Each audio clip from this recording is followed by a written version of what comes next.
paghihila ng bubo o yung tabunan. Ito yon, kailangan talaga may palutaw. Ano sa Tagalog yung palutaw?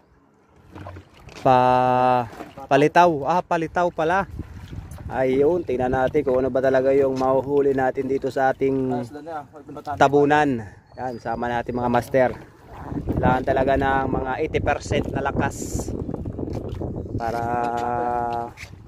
maganda-ganda yung buwelo. Yun, no? Master Reds. Grabe, lakas, no? Lakas na di umaayaw. Lakas na taong to.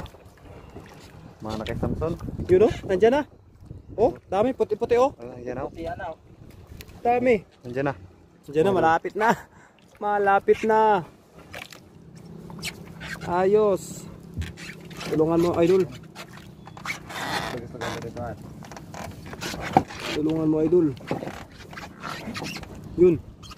Yun. Nandiyan na. Ayos. Uy.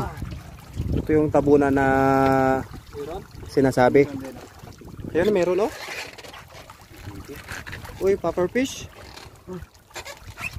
Puffer fish lang naman, wala. Meron isang naligawan dyan, oh. Bungtan. Meron isa. Meron isa. Yan, oh. Bungtan. Bungtan, pagtawag sa amin yan. Yun, isa. 2 piraso.